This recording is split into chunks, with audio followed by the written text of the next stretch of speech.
আর্জেন্টিনার সমর্থকরা, তোমাদের উদ্দেশ্যে আমি একটা মেসেজ ড্রপ করতে চাই। হে মাগো, তোমরা কেন ব্রাজিলকে নিয়ে টল করো? হে, ব্রাজিলকে নিয়ে টল করার আগে নিজের যোগ্যতা কতটুকু আছে সেই দিয়ে আগে যাচাই করে নাও। হে, ছাগলের 2 নম্বর বাচ্চার মতো ভাবা ভাবা ভাবা ভাবা মাঝে করি বেড়াও, তার আগে নিজের যোগ্যতা কতটুকু আছে সেই দিয়ে আগে প্রকাশ করে নাও।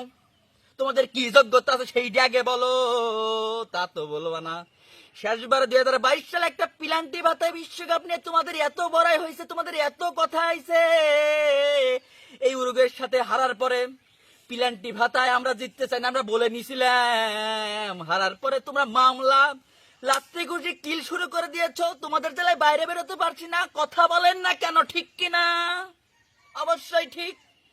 তোমরা বারবার বলো ব্রাজিল যে 5বার বিশ্বকাপ নেছে, বাপ দাদার সম্পত্তি নিয়ে তোমরা কেন এত কথা বলো? অবশ্যই কথা হবে। বাপ দাদার সম্পত্তি নিয়ে কথা বলা ভালো, কিন্তু অন্যের সম্পত্তি নিয়ে কথা বলা ভালো না। সবাই বলেন ঠিক কিনা? অবশ্যই ঠিক। জার্মানি 7টা গোল দিছিল, এই 7 গোল 7 আপ কস জার্মানির মানায়, কিন্তু না, তোমাদের আদি পিতা এখন জার্মানি। জার্মানি না, শুধু ব্রাজিলের বিপক্ষে যে দলই খেলে সেই দলই তোমাদের বাপ হয়ে যায়। কথা বলেন ঠিক কিনা? অবশ্যই ঠিক। হেই আর্জেন্টিনার সমর্থকেরা, কান খুলে শুনে রাখো, তোমাদের উদ্দেশ্য করে বলছি। এই যে ব্রাজিলকে নিয়ে যে ট্রোল করো, ব্রাজিলকে দেখলেই 7 আপ বলে তোমরা জাহর দিও তো। এই 7 আপ প্রত্যেকটা ব্রাজিলের এই দেহের মধ্যে, বুলেটের মধ্যে ঢুকে। এই কষ্ট বোধ যখন তোমাদের উপরে লাগবে, 36 বছর কাফিনা ছিল না, 28 বছর কোনো কাপ যেত নাই, সব ধুয়ে মুছে সাফ হয়ে যাবে। রিভেঞ্জ অফ নেচার বলে একটা কথা আছে, সবাই বলেন ঠিক কিনা? রিভেঞ্জ অফ নেচার, প্রকৃতি ছাড় দেয় কিন্তু ছাড় দেন না। এই জিনিসটা সবসময় মনে রাখবা।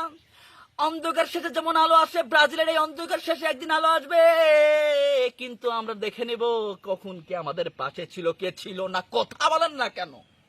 হ্যাঁ, সবসময় মনে রাখবা, সবসময় মনে রাখবা, ব্রাজিল একটা ব্র্যান্ড। ব্রাজিলের 5টা বিশ্বকাপ, ব্রাজিলের জার্সিতে 5টি স্টার আছে, সেটা অন্য কোন দেশের জার্সিতে নাই। কথা বলেন না কেন? হ্যাঁ, ব্রাজিলকে নিয়ে কথা বলার আগে নিজের যোগ্যতা সম্পর্কে প্রশ্ন করে দেখবেন, তারপরে ব্রাজিল সম্পর্কে কথা বলতে আসবেন। সবাই বলেন কথা বলেন না কেন? কথা বলেন।